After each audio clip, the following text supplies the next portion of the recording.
Hey guys, welcome back to our YouTube channel.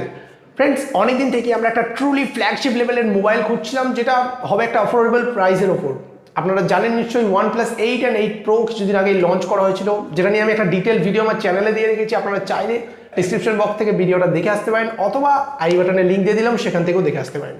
তো যাই হোক, OnePlus-এর ফ্ল্যাগশিপ লেভেলের মোবাইলগুলোতে কী হচ্ছিল, যেগুলোর প্রাইস রেঞ্জ হয়ে যাচ্ছিল অনেকটাই হাই, যেখানে আমাদের মধ্যে অনেকেই আছে যারা অ্যাফোর্ড করতে পারছে না।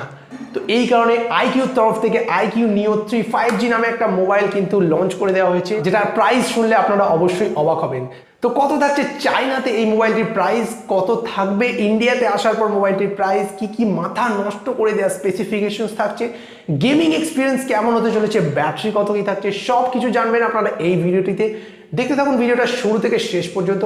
আর তার আগে বলে দিই, চ্যানেলে যদি নতুন এসে থাকেন অবশ্যই সাবস্ক্রাইব করে বেল আইকনটা প্রেস করে দিন, যাতে এই ধরনের latest technology and mobile related video আমি রেগুলার আপনার চ্যানেলে নিয়ে আসতে পারি।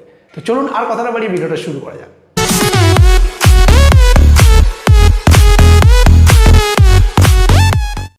তো আপনারা নিশ্চয়ই শুনে থাকবেন iQOOর এর আগের মোবাইল যেটা ছিল সেটা 25 ফেব্রুয়ারি আমাদের ইন্ডিয়াতে লঞ্চ হয়েছিল, তাই অনেকটাই সম্ভাবনা রয়েছে iQOO Neo 3 5G মোবাইলটিও আমাদের ইন্ডিয়াতে আসার। ডিজাইনের কথা বলতে গেলে বলতেই হচ্ছে iQOOর আগের মোবাইলটার মতোই এখানেও গ্লাস ব্যাক দেওয়া হয়েছে এবং ডিজাইনের একটু চেঞ্জেস করা হয়েছে এবং কালার কম্বিনেশন দারুণ রাখা হয়েছে। পার্সোনালি আমি তো প্রচুর অ্যাট্রাক্ট হয়েছি মোবাইলটির প্রতি।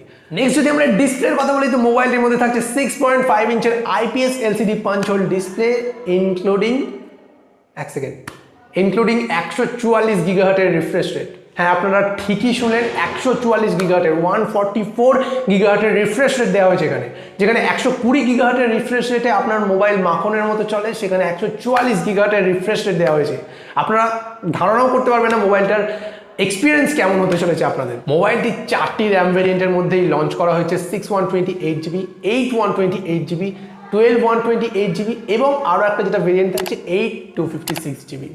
এখনো পর্যন্ত যেটা ফাস্টেস্ট স্টোরেজ টাইপ রয়েছে UFC 3.1, সেটা কিন্তু মোবাইলটিতে ইউজ করা হয়েছে।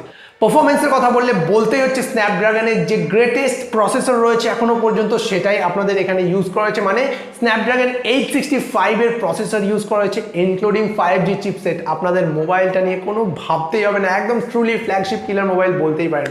আপনাদের এখানে যে গেমিং এক্সপিরিয়েন্স যেটা হতে চলেছে ভাই, অসাধারণ হতে চলেছে আমার মতে বলে।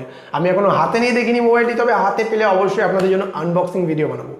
চলুন আমরা এবার কথা বলে নিই মোবাইলটির ক্যামেরাতে। তো মোবাইলটিতে থাকছে ট্রিপল রেয়ার ক্যামেরা, যেখানে 48 মেগাপিক্সেলের প্রাইমারি ক্যামেরা থাকছে, 8 মেগাপিক্সেলের থাকছে আলট্রা ওয়াইড অ্যাঙ্গেল লেন্স এবং থাকছে 2 মেগাপিক্সেলের ম্যাক্রো লেন্স, যেখানে আপনি 4K ভিডিও পর্যন্ত শুট করতে পারবেন। সেলফি ক্যামেরার কথা বলতে গেলে মোবাইলটিতে থাকছে 16 মেগাপিক্সেলের একটা ফ্রন্ট শুটার, যেখানে আপনি 1080p পর্যন্ত ভিডিও রেকর্ডিং করতে পারবেন। OS এর কথা বলতে গেলে মোবাইলটিতে থাকছে iQOO UI 1 বেসড একটা Android 10 এর সফটওয়্যার।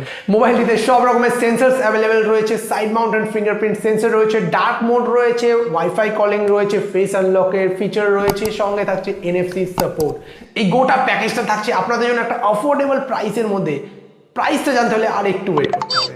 এখন যেটা লাস্ট স্পেসিফিকেশন রয়েছে আমাদের মধ্যে, যে ব্যাটারি কত থাকছে, তো 4500 mAh এর একটা ব্যাটারি থাকছে আপনাদের জন্য। সঙ্গে দিচ্ছে 44 ওয়াটের একটা ফাস্ট চার্জার, যেখানে iQOO প্রমিস করছে যে আপনার 0 to 50% চার্জ উইদিন 20 মিনিটসের মধ্যে সম্ভব, এবং 1 ঘন্টার মধ্যে আপনার ফুললি চার্জ হয়ে যাবে আপনার মোবাইলটি 0 to 100%।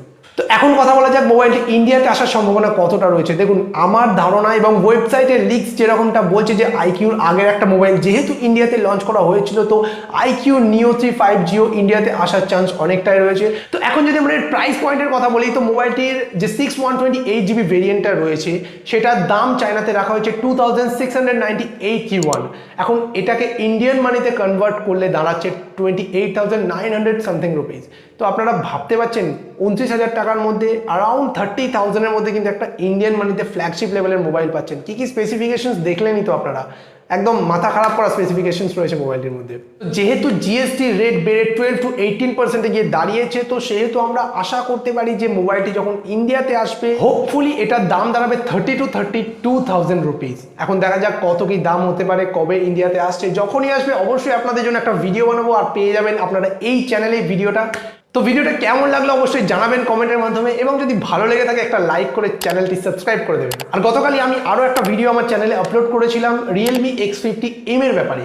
যদি আপনারা ইন্টারেস্টেড থাকেন আমি এটারও লিঙ্ক ডেসক্রিপশন এবং আই বাটনে দিয়ে দিচ্ছি, আপনারা গিয়ে চেক আউট করতে পারেন। ধন্যবাদ আপনাদের ভিডিওটা শেষ পর্যন্ত দেখার জন্য।